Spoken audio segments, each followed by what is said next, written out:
Hey, this is Brandy Clark, and I'm just here to answer some of the questions that y'all submitted to Cody Allen for my very first Ask Anything chat. So let's just start with the first question. Beth from Chatsworth. Is it easy to separate Brandy the performer and Brandy the songwriter? You know, they're both kind of the same person. There really is only one of me. When I'm on stage, I think it's a little amplified version of myself.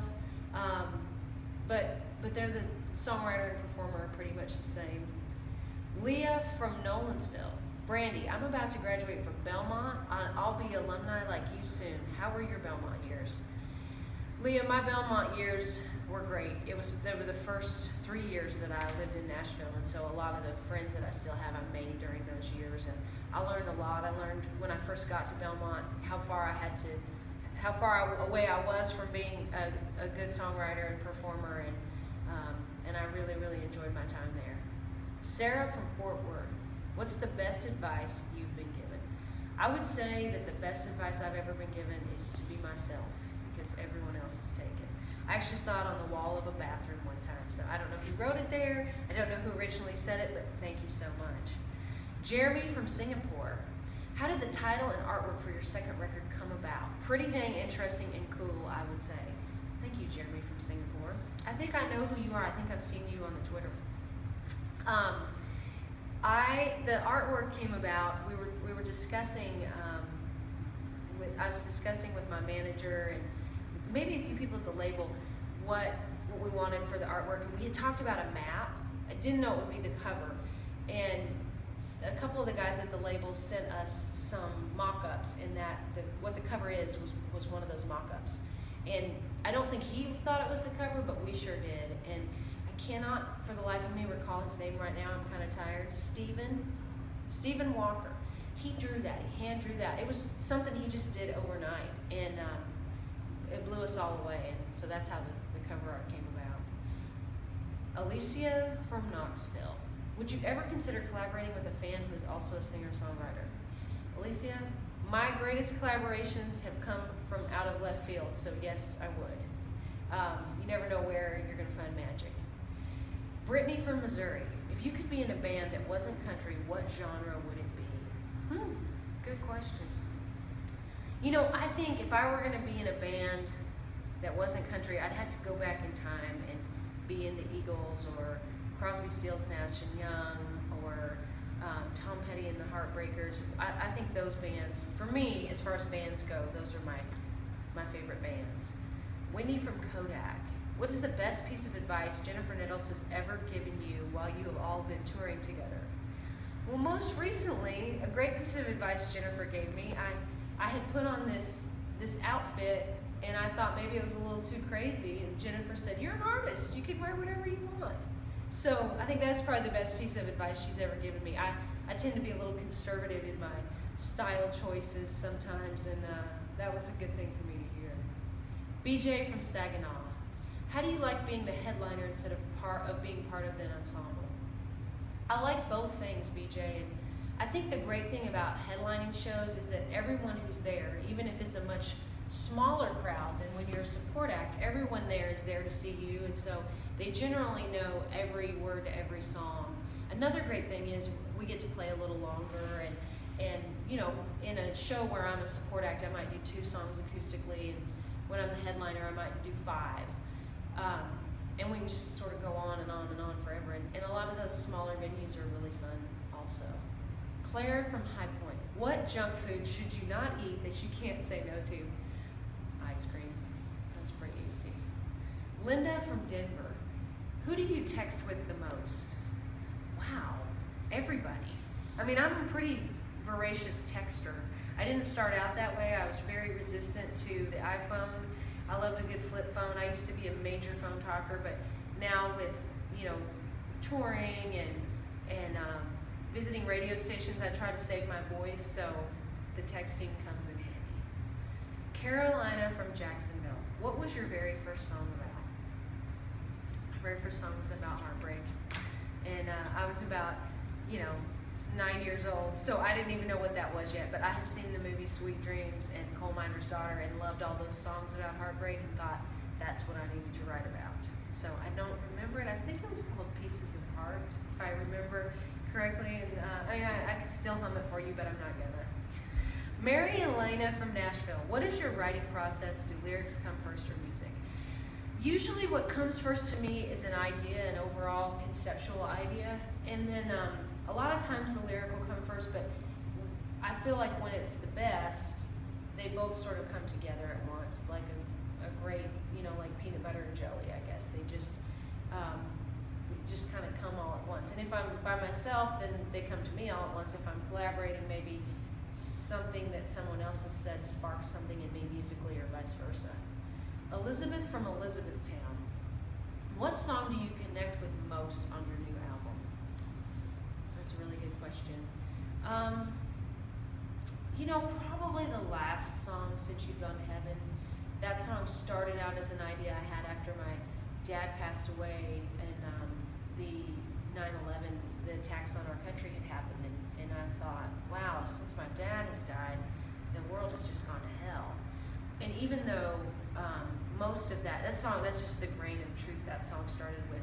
That's not my family that I'm necessarily talking about in the song. That one hits me right in the center of the heart, and it's probably the hardest for me to perform even. But I'm really proud of it and really happy that it is on the record. Philip from London. When are you coming back to the UK? I can't say right now, Philip, but I will say it's sooner than later. It just has not been announced yet, and I can't wait to get back. Katie from Fort Wayne. What is your favorite place to write new songs? You know what? Any place that they come. I like to give birth to them anywhere that they're ready to be born. So I love a new song, and I especially love a new song that I feel like is a good new song. Julia from Alexandria. Any update on Hee Haw the musical making its way to other cities? Right now it's still in development. We had a run in Dallas last summer, and just trying to figure out what the next step is, and hopefully it'll end up on Broadway and then cities all over the country. Mindy from Cheyenne. You were so nice when I met you, and it was so appreciated. Have you ever had a fan do something totally out of line? Mindy, I can't say as I've had anything like really out of line. I mean, my funnest and funniest fan story was a guy who asked me if I would sign a body part, and I told him yes, and he pulled down his pants and had me sign his really nice butt. Thank God it wasn't hairy or pimply. It was just this nice, smooth baby butt on probably about a 19-year-old guy. So that's one of my favorite. I don't think that was out of line. Some people might, but that's one of my favorites. Angie from Halifax. What do you miss most about living in a small town? The thing I miss most about living in a small town is probably the safety of it. You can. When I was growing up, I lived about 3 miles outside of the small town I grew up in, and you just ride our bikes wherever. And not that I'm out riding a bike often, but you have to think about those things a little more in the city, and think about your surroundings, and that's one of the nice things about a small town. Karma from Apache Junction, Arizona. What advice would you give to the younger generations who want to go into the music business? I think the advice I would give, and the advice I would hope they would take, is that they need to really love music, and not just, if there's another business you can go into, like selling toilet paper or, I don't know, selling anything else, if that's what you should do, because I only think you should be in the music business if you have a very deep passion and can't do anything else. Amanda from Sheffield. Will you ever record any of the songs that you wrote with Jennifer Nettles? I'd love to hear your take on them. Also noticed a bacon line in both Girl Next Door and Drunken Hills. I've never really thought about that, but you're right, there is a bacon line in both of those. And I'm not even a bacon eater. I think it's just it's a good visual, and it's a good rhyme, quite honestly. I would love to record some of the songs that I wrote with Jennifer, especially Unlove You. I can't wait till I get to do that sometime. And Drunken Heels, I think those are two I'd love to put my own spin on, but I'm pretty proud of how they came out. Mary from Kmart. You have said that you sing the songs that others will not sing. Do you have any good songs that are too edgy even for you to sing? I don't really think there's anything too edgy, and that really was, that was what I did on my first record. second record, I held a few more songs back for myself that you know, people were fighting over a little bit more, and I'll continue to do that moving forward. You know, I'm already starting to think about what I want my third record to be, and about really sitting down and purposefully writing for that record. Megan from Portland. First, I would want to say you're amazing and I love you. Thank you, Megan. I love you too. If you could write and sing a song with an artist dead or alive, who would it be? You know, I have to say, I always go to this one, but Patsy Cline, my favorite singer of all time. And last night I played the Ernest Tubb record store, and there was Patsy, a big, like, life-size stand-up of Patsy looking at me as I'm singing, and I would love to write a song that Patsy Cline would come back and sing, and that I could sing with her. Actually, I think that'd be pretty great. You know, too, I have to say, I'd love to write a song. I'd love to have written a song with Merle Haggard, because I think he's one of the best. Definitely, he and Dolly Parton to me are the best singer-songwriters in country music, probably of all time. And so, you know, I'd love to do something with either of them too. Jamie from Minden. How did the idea of using spoken word poetry for this new album come up? Very excited for the final release. You know, that was something that Jay Joyce, who produced this record, he came and saw a show, and he told me one of his favorite parts of me artistically was when I would speak to the audience, and that he wanted to incorporate that into this record.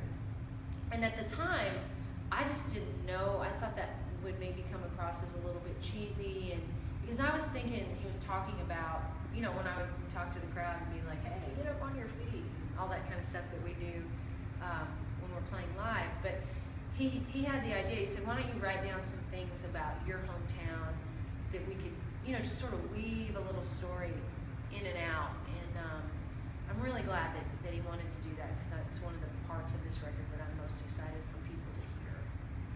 Mel from New Orleans. Will you be on TV anytime soon? Actually, Mel, I'll be on TV twice next week. I am playing, and this is June 11th when we're doing this, so hopefully that's next week that we're talking about. I'm doing Seth Meyers on Tuesday. What would that be? June 14th. Live with Kelly on June 15th. So tune in and catch me on either or both of those things. Again, huge thanks to CMT and Cody Allen. Thank you for supporting me throughout my career, and especially for supporting this new record, Big Day in a Small Town, and my single, Girl Next Door. I really appreciate it. Thank you so much, Cody. I love any time I get to sit down and talk to you, and I love now that I have gotten to participate in this Ask Me Anything chat. And thank you guys for sending